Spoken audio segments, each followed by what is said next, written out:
Merchandising.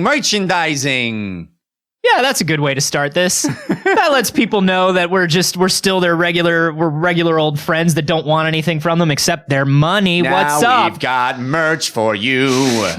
Go to wehaveconcerns.com/shop and check out the new Brock Life t-shirt, Salmon Cannon t-shirt, Jetpack Rescue Squad t-shirt, so many t-shirt.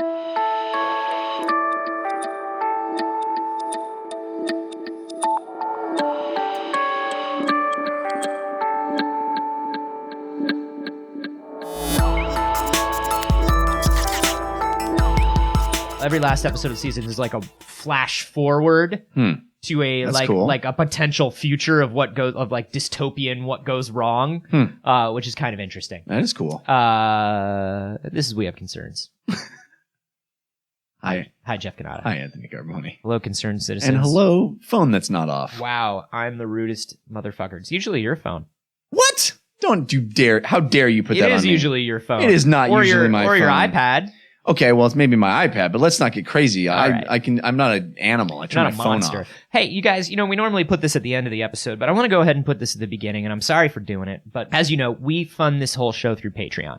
Patreon is a place where people who like a thing can support the thing monetarily every month, and you get a little bit of extra stuff. We give out things like bonus episodes, video hangouts, stuff like that. But we also have these huge milestone goals, right? Where if we reach a certain amount of money every month, we get to do bigger and better things with the show. And we are very, very close to our next goal, video episodes. So people have been asking us, like, why do you have this YouTube channel? What is it like when you guys record? Like, we would love to see the process and, like, have this thing in video so we can actually see how you guys act this stuff out. We are very close to our $7,000 a month goal, which is an actual video episode a couple times a month where we fully produce it. It's going to be like a 3-camera, like, really well-produced version of the show on video, and we really want to do it. We think it would be cool. We think you guys would dig it. So this is our version of a flash forward to the end of the episode where we talk about this stuff. We're doing it at the beginning. Whoa, everything's gone dystopian, but there are video episodes. So maybe it was worth it. Who are we to say? Head to patreon.com/wehaveconcerns and consider helping us out. If you already help us out, maybe consider bumping up your donation every month if you can. We would really appreciate it, and we would love to do this. Now let's talk about playgrounds. Playgrounds, a tiny little war zone where tiny little humans make their tiny little battles every day. That's kind of true, man. That's a wonderful little metaphor for it. Yeah, it's wonderful looking back. It's not so wonderful as the kid who was being warred upon. Oh, I was peaceful nation. I was definitely that kid. Yeah. I remember the war to claim the good swing at the swing set. The run. The sprint for recess. Oof. Man, and then oh boy. Recess was not a kind time for young Anthony Carboni. No, neither was it for young Jeff Cannata. It was a time of deep stress and great strife. Needing to know where one was accepted and not accepted, and staying in your zone. Standing in a corner and learning at a very early age how to identify rocks and bugs. Oh yeah, because boy, was that the only thing I was allowed to do. Yeah, or use what was that? The really shitty piece of playground equipment, which was always like a teeter-totter, but I was only one person. So I would pretend to surf on it until I fell and like hurt my ankle. Or like that weird, like the weird spring seesaw horsey. Yeah. Which was for the babies. It was the baby thing. But it was like the only thing I could do where like nobody would crowd around me and tell me to get off. Yeah. Well, I'm glad you brought up the idea of falling and hurting yourself. I want to go take a nap now. I feel awful. That's what this story is about. This was a story sent in by Warren Campbell to wehaveconcernshow@gmail.com. Warren Campbell probably had a wonderful childhood. Probably got to get on the swings. I hope he did. Probably got some monkey bar time. I certainly wouldn't wish my recess experience on anybody. No, me neither. This is a story about the $1 Million Playground. What? Richie Rich, the Netflix original series. The $1 Million Playground. Richie Rich and the $1 Million Playground. What is it? It's a swimming pool full of dollars. Richie, we're really tired of you flaunting your wealth in front of all of us. Oh, I'm sorry. It makes us feel really weird and terrible, and also like your family kind of runs this town, and there's a lot of income disparity here. Oh, well, you can continue playing at the $2.97 playground, or you can play at the $1 million playground with me. Well, I mean, okay, and I'm not trying to make you defensive. Like, let's not, we're buddies, right? But I'm just saying, like, maybe you need to realize, Richie, that an emerald-encrusted swing, like, maybe you could have, like, helped out the schools or, like, the hospital. Don't you want to sparkle as you swing? Sure, but I would also like to figure out what this weird cough is, because I'm only 7, and it seems strange that I would have this cough all the time. Oh, well, you must be this healthy to enter the $1 million playground. There's a clear sign at the entrance. Oh, I guess I'll leave that. We're in the $1 million playground. We have no problem with classism because we partially benefit. Free healthcare in the $1 million playground. Okay, that you could have led with that. Son of a bitch. It's not called the $1 million playground because it cost $1 million to make. It's called the $1 million playground because that's the entrance fee. It's basically Elysium, but with monkey bars. Yeah. No, the $1 million playground is in Vancouver, British Columbia. Shout out to all 3 people that saw Elysium. Yeah. You'll regret the end. Don't worry about it. You didn't need to see it. The interesting thing about the $1 million playground isn't that it cost $1 million. It's that this suburb in Vancouver decided to make this playground intentionally dangerous.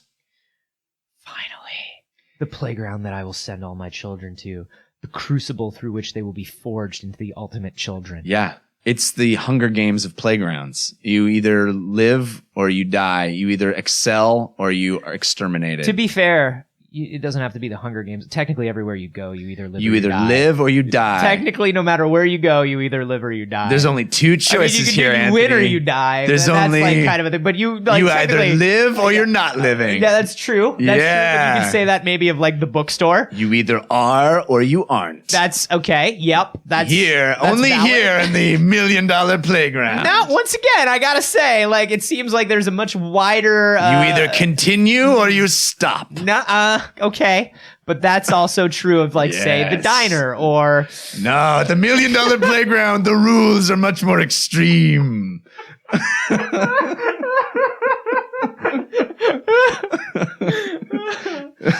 like my kitchen or my bathroom. No, that's not how it is there, because here, all bets are off or they're on. They're either on or they're off. All bets are on and they're off. Oh, God. Okay. So they're making this dangerous for why? They have decided that it's good for kids. They say there's plenty of opportunities for kids to fall and hurt themselves.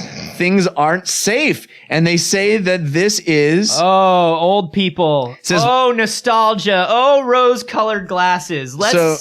Let's talk about this. They have an interview here with University of Texas professor Joe Frost, who says... Joe McCrotchety. He says, learning how to handle risks teaches kids how to protect themselves in challenging environments. They had an interview with the old prospector that runs the playground, who says kids these days. Am I right? Yeah. It's groundskeeper Willie, who says, these boys are not... They just get themselves killed all them time. Now, okay, there is a certain truth, I think, to the fact that we, over the last 20, 30 years, like there have been a lot of studies, a lot of research done about how we are perhaps overprotecting children.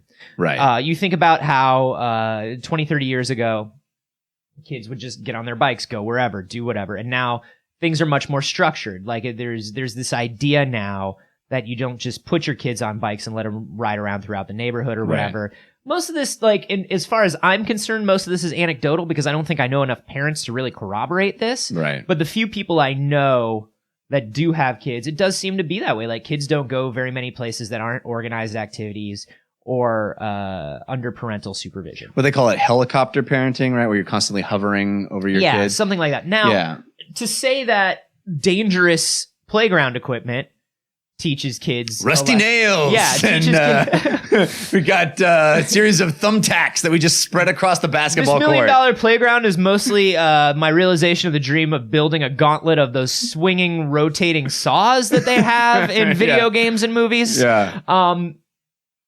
That's like saying we never should have gotten rid of lawn darts or something, Right. or like those Or lead in toys. Yeah, or it the makes meta- just tougher. Why don't the slip and slides come with the metal spikes anymore? Yeah, exactly. Well, because you don't need metal spikes, and metal spikes are actually more dangerous than they are harmful. Well, this guy seems to think that he says the view that children must somehow be sheltered from all risks of injury is a common misconception in adults. He says that limiting kids' outdoor play can harm them later in life, and it limits their physical fitness, hurts their health, and reduces learning and the ability to That's cope all with trauma. fine. That's all fine. But jumping from that logic to the world's most dangerous and expensive playground is quite a leap. Well, it only follows, Anthony, that if sheltering your kids makes them weak, having the most dangerous danger zone makes them sharp and powerful. Timmy, I want you to remember Yes, Daddy. that your mother and I love you very much, Uh-huh. and that's why we're sending you on this 5-day survival man training camp. Daddy, we I, need you to get into the plane. This is your foil blanket. Remember, it can also be a lean-to. Daddy, but where are my clothes? Eat one berry, and if it makes you feel a little strange, don't eat any more. Your body can handle a small amount of poison. Daddy, can I at least bring some food? Oh, no. Nature will provide, or it won't. You see, Timmy, you'll either live or you'll die. Oh, but Daddy, that's the only two options I have. Yeah, in this situation, and only this situation, yes. Now, we're going to ask you to get on the plane. Okay, Daddy. And remember, we'll see you in 5 days, maybe 7 if you have a little trouble, like, mantling some of these small buttes and cliffs. 5 to 7 days later. Hello, Father. Timmy, so good to see you, buddy. I knew you'd make it. Father, you are weak, and I shall crush you. Yes, this is exactly the way I thought it would play out in my mind. Destroy me, Timmy! Destroy me and take over my place on this planet! I must eat your heart to subsume your power. Kill me first, then eat my heart. That's my last request as your father. Okay, or not. I guess I am weak. It is an interesting philosophy. So there's tons of things in this park. There is a 10-meter tall treehouse. There's Gumdrop Mountain, which is made entirely of broken glass. Yeah. There's Peachtree Forest, which is actually on fire all the time. There's the Swizzle Stick Lane, which is a razor blade lined road that has barbed wire throughout. And then there's Fluffy Cloud Manor, which is actually just made of rusty nails and the most splintery of all the lumber. Yeah, it's a darling place. And if you can climb to the top of it, you get an EpiPen. Yeah, and there's also a merry-go-round. Yeah, and it's pretty nice. It's a regular merry-go-round. Yeah, it's good. It's fun, and the kids love it. Yeah. But the rest of the stuff really will fuck you up. To be fair, the merry-go-round cost $900,000 because it's a beautiful restored merry-go-round. It's actually imported from overseas. It's classic, using only classic redwood. European merry-go-round. Beautiful. It has like the little the rings that the kids can grab, and like if you gorgeous. get the brass ring, you get a prize. It's really, really beautiful. Yeah. The rest of the playground, I mean, we built it out of shit we found in a dumpster, so it was really cheap. Yeah, it really was a bargain, but that merry-go-round was so worth it. So gorgeous. And if the kids can survive all the way through Swizzle Stick Lane, they get to ride it. It was an odd choice putting the merry-go-round in the center of the park, surrounded only by Swizzle Stick Lane Was it an odd accessibility. choice, or was it the best choice for the children to strengthen themselves? Well, hey, if you want the joy of riding upsy downsies on a hobby horse in the middle of a beautifully restored I merry-go-round, cannot stress enough just how gorgeous and detailed this 18th century craftsmanship is. it really it's a wonderful payoff for surviving the hell that is Swizzle Stick Lane. And I mean, to be fair, the playground, the merry-go-round cost like $800K, but $100,000 just this year was put aside for cleaning the viscera off of the merry-go-round in a way that wouldn't ruin the beautiful finish of it, because the children are bleeding out left and Oh, right. you would be surprised. The smiles on their faces as the blood gushes from their bodies. We think they're smiles, and it could be because of the merry-go-round. It could also just because of that flash of near-death experience that warms them and gets rid of their shock and terror in that final moment. Yeah. But the yelps of glee as they finally achieve their place on the merry-go-round. Yeah, yelps of glee or of terror as their blood leaves their body. It's hard to tell, but Yeah. I'll tell you what, in a photo, You can't tell the difference. You cannot tell the difference. No, it's beautiful. It was really worth the money. Also, those photos are classic tintype portraits. Which, by the way, 150 grand for that tintype camera. We're a little over budget. Yeah. We're a little over budget, but you know what? We It's saved worth a it. lot of money on the broken glass. Oh, yeah. Those rusty nails, it's funny. You can just pick them up from most construction sites. I wouldn't recommend it. What I would do is send a child in to do it for you. Oh, yeah. The child labor, it really saved a lot on the construction cost. They learn a lot, and they bounce back from tetanus a lot faster than an adult would. And by faster, I mean not at all. But the point is, an adult really would keel over much quicker. Sure, or slower, or have a better chance of getting help or understanding what was going on. Yeah. But These children are they got strong. these The tiny point is. hands. They got these tiny hands, and they can just get the nails from places I never would be able to. Anyway, $1 million. Why this? This Why is, this? This is the plan. You're against this. I gotta say, I'm kind of on this page, man. Yeah, because you're getting old. You're 47 now. that's not. you're almost even- a father. That's not. Well, the father thing is. You sit out on your true. porch and you whittle and you talk about how the good old days were. The good old days when you could skin your knee like a real grown boy. You could actually incur some pain and you learn Can I tell from you it. something? And you go, hey, maybe I shouldn't swing on the monkey bars upsy downsies because I land on my head. My worst injuries were not from the terrible playgrounds that we had, even though I did burn myself on slides that were metal and Oh, shit yeah. like that. But I'll tell you this: the worst injuries I had as a kid were just dumb kid injuries. I tripped over my own front porch. Caused and, by a dumb kid. Yeah, caused by a dumb kid. I tripped over my own front porch steps because I was running, Yeah. and I put a tooth through my bottom lip. Ow. That's kid shit. It's gonna happen Yeah. no matter what. We don't need to give kids a dangerous obstacle course. Kids hurt themselves. They're gonna That's do it true. no matter what. The problem is not that we're not giving kids enough chances to hurt themselves. It's that we are not giving them enough chances to create decision-making abilities, like that helicopter parenting. I do believe that, as we rode off down to the edge of the block and were forced to make decisions together without adult supervision, we did learn a lot socially. You know Yeah. what I mean? That's sort of the thing. I mean, Well, my sense was that I had hours and hours during the day where I was just completely on my own.